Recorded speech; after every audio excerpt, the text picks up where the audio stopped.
रामानंद सागर इतिहास के पन्नों की वो शख्सियत जिनको शायद ही कोई नहीं जानता होगा, जिन्होंने रामायण को पुनः इलेक्ट्रॉनिक मीडियम के लिए लिखकर घर घर तक राम नाम का प्रसार किया। बीबीसी की एक रिपोर्ट के अनुसार रामायण को 12 भाषाओं में दुनिया भर के तकरीबन 53 देशों के 65 करोड़ लोगों द्वारा देखा गया, जो कि अपने आप में ही एक बहुत बड़ी व अकल्पनीय उपलब्धि है। पर क्या आप रामानंद सागर जी के जीवन सफर और संघर्षों के बारे में जानते हैं?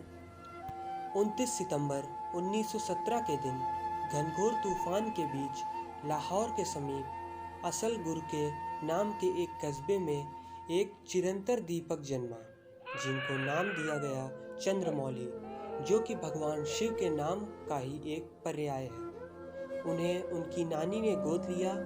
इस बात के लिए उनके महज 16 साल के पिता उनसे पहले ही वचनबद्ध थे। उनकी सौतेली माँ अक्सर उन्हें प्रताड़नाएं देती रहती थी और जबरन घर के सारे कामकाज करने के लिए बाधित करती थी। एक दिन गुस्से में आग बबूला होकर उनकी सौतेली माँ ने उन्हें बर्तन सफाई से न धुलने के लिए एक मटकी उनके सर पर दे मारी, जिसके कारण उनके माथे पर एक चंद्रकार घाव उभर आया। उनकी माँ ने भारी दहेज के लालच में शीघ्र ही उनकी शादी कर दी, पर प्रसूति के दौरान ही उनकी पहली पत्नी की मृत्यु हो गई। साथ ही उनका नवजात शिशु भी नहीं बच सका। नशे की लत के चलते उनकी असल माता का देहांत महज 26 वर्ष की अवस्था में हो गया था। तब चंद्रमौली यानी कि रामानंद जी सिर्फ 5 वर्ष के थे। रामानंद जी ने अपने मृतक पुत्र के प्रति निस्वार्थ निष्ठा रखते हुए उनके अंतिम संस्कार की विधि पूरी होने के बाद हरिद्वार में अपनी मृतक पत्नी की बहन से विवाह कर लिया। उनकी सौतेली माँ इस नवविवाहित जोड़े को घर में नहीं प्रवेश करने देना चाहती थी, क्योंकि इसके लिए उन्हें कोई दहेज नहीं मिला था। फिर उन्होंने अपना घर छोड़ दिया और वो एक साइकिल रिपेयरिंग की दुकान में अपनी पत्नी के साथ रहने लगे। उन्होंने कई छोटी मोटी नौकरियां करके अपना जीवन यापन शुरू किया। उन्होंने सफाई कर्मी के तौर पर काम किया तो कभी सुनार की दुकान पर काम किया, कभी वे चपरासी के तौर पर काम करते तो कभी किसी किराने की दुकान पे काम करके गुजर बसर करने लगे। रामानंद सागर जी ने अपने फिल्मी सफ़र की शुरुआत बतौर क्लैपर बॉय सन 1936 में आई फिल्म राइटर्स टू डू रेल रोड से की। उन्होंने जीवन यापन के साथ अपने लेखन के हुनर को बरकरार रखने के लिए बतौर पत्रकार काम करना शुरू किया।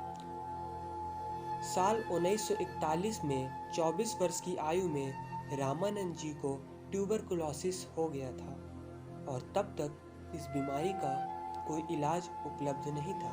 इसलिए उन्हें किसी स्वास्थ्यालय में मृत्यु के इंतजार में छोड़ दिया गया और मृत्युशैया पर पड़े रामानंद सागर ने वहीं से एक उर्दू पत्रिका अदब ए मशरिक के लिए अपने लेख मौत के बिस्तर से लिखना शुरू किया। रामानंद सागर के ये लेख उस वक्त के साहित्यिक गलियारों में बहुत प्रसिद्ध हुए। एक यूनानी डॉक्टर के प्रयासों और सांप के जहर से किए गए इलाजों ने रामानंद सागर को चमत्कृत ढंग से बिल्कुल स्वस्थ कर दिया। रामानंद सागर ने भारत पाकिस्तान के बंटवारे के दर्द को भी बेहद करीब से महसूस किया। उस वक्त 30 वर्ष के रामानंद 5 बच्चों के पिता थे। रामानंद सागर ने बंटवारे के दौर के अपने अनुभवों के मद्देनज़र अपना प्रसिद्ध उपन्यास और इंसान मर गया भी लिखा। उसी दौरान वो रामानंद अपने परिवार के साथ अपनी मातृभूमि छोड़कर श्रीनगर आ गए। नरसंहार के उस दौर में लाहौर अमृतसर मार्ग बहुत भयावह और ख़तरनाक हुआ करता था। पाक समर्थित मुजाहिदीन आर्मी ने उस वक्त श्रीनगर पर हमला किया था। हवाई पट्टी को घेर लिया गया। रामानंद अपने परिवार के तकरीबन 13 सदस्यों के साथ 4 दिन तक भूखे हवाई पट्टी के उसी खौफनाक मंजर के बीच रहे। बाद में एक छोटा जहाज सारे शरणार्थियों को वहां से दिल्ली ले जाने के लिए पहुंचा। रामानंद जी ने एक बड़ा सा बक्सा अपने सर पर लादा हुआ था, जिसे देख जहाज के पायलट ने कहा, सामान नहीं, सिर्फ सवारियां ही जा सकती हैं। इतना कहकर चालक ने लात मारकर कागजों से भरे उस बक्से को नीचे गिरा दिया। रामानंद जी ने रोते हुए कहा, ये मेरी कहानियां थीं जो कि मेरी इकलौती पूंजी थी। और आखिर में पायलट ने उन्हें पहचान लिया कि ये तो वही रामानंद चोपड़ा हैं जिन्होंने मौत के बिस्तर से नाम का लेख लिखा था। पायलट ने तुरंत उनके पैर छुए और उन्हें गले लगा लिया, साथ ही उन्हें अपनी चल अचल संपत्ति यानी कि उनकी रचनाओं को साथ ले जाने की अनुमति दे दी। दिल्ली में शरणार्थियों के तौर पर उनके परिवार ने खरबूज के बीजों को बेचकर छोटी सी आमदनी में अपना गुजर बसर शुरू कर दिया। बाद में उनकी प्रतिभा को देखते हुए उस दौर के मशहूर लेखकों जैसे किशन चंद्र और मंटो ने उन्हें मुंबई जाकर फिल्मकारों से मिलने की सलाह दी। उन्होंने मुंबई पहुंचकर समुद्र तट पर बैठकर वरुण देव से प्रार्थना की कि हे देव, इस सपनों के शहर में मुझ अदने से जीव को भी स्थान प्रदान करें। तभी समुद्र की लहरों ने आकर रामानंद जी को चारों ओर से घेर लिया। उन्हें उनका जवाब मिल चुका था, मानो वरुण देव ने उनकी प्रार्थना सुन ली थी। और भविष्य में हुआ भी ऐसा। मुंबई समेत पूरे देश ने उन्हें अपने दिलों में स्थान दिया। रामानंद जी ने इसी घटना के बाद अपने नाम से सागर जोड़ लिया। साल 1949 में रामानंद सागर जी ने अपनी पहली फिल्म बरसात लिखी, जो कि तकरीबन 100 हफ्ते सिनेमा घरों में चलती रही और बेहद सफल फिल्म साबित हुई। इस फिल्म ने न सिर्फ रामानंद जी को बल्कि राज कपूर के आरके फिल्म्स को भी फिल्म जगत में स्थापित कर दिया। उन्होंने कई लघु कथाएं और 2 नाटक गौरा और कलाकार लिखे, जिनका प्रदर्शन मुंबई के पृथ्वी थिएटर में हुआ।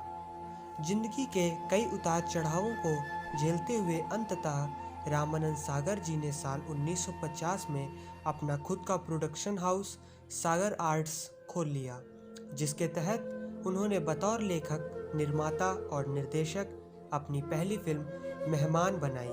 और दुर्भाग्यवश ये फिल्म बहुत बड़ी फ्लॉप साबित हुई, जिसने एक बार फिर सागर परिवार के बढ़ते कदम वापस ले लिए। उसके बाद जैसे तैसे रामानंद सागर ने एक छोटे बजट की फिल्म बाजूबंद का निर्माण किया, पर वो भी एक बड़ी फ्लॉप साबित हुई। इसके बाद वो चेन्नई चले गए, जहां उन्होंने जेमिनी स्टूडियोज के लिए कुछ वर्षों तक लेखक निर्देशक के तौर पर काम करना शुरू किया। उन्होंने कुछ मशहूर फिल्में लिखी, जैसे इंसानियत, पैगाम और राज तिलक। इसके साथ साथ उन्होंने कुछ फिल्मों में बतौर लेखक, निर्माता, निर्देशक पर काम किया, जैसे घूंघट और जिंदगी। ये सभी फिल्में बॉक्स ऑफिस पर हिट रहीं। इन सभी सफलताओं ने रामानंद सागर जी का आत्मविश्वास बढ़ा दिया था और उन्होंने फिर से खुद के बैनर तले फिल्में निर्माण करने का मन बना लिया। आरजू, आंखें, गीत, ललकार, चरस और बगावत, उनकी ये 6 फिल्में एक के बाद एक सफल साबित हुईं। साल 1980 में उनकी केदारनाथ यात्रा के दौरान एक संत महाअवतार बाबा जी ने उन्हें चमत्कृत तौर पर दर्शन दिए। रामानंद कुछ क्षण के लिए हतप्रभ रह गए, क्योंकि साल 1972 में बाबा जी ने उन्हें गुवाहाटी के कामाख्या माता मंदिर में दर्शन दिए थे। बाद में एक संत ने उन्हें बाबा जी का संदेश दिया कि रामायण धारावाहिक का निर्माण करो। ऐसा करने से तुम समग्र मानव जाति में आध्यात्मिक चेतना का प्रसार कर सकोगे। साथ ही साथ ऐसा करने से विश्वव्यापी प्रसिद्ध के भागी भी बनोगे। इसके बाद रामानंद सागर ने ये घोषणा कर दी, मैं सिनेमा को छोड़ने जा रहा हूँ और टेलीविज़न से जुड़ रहा हूँ।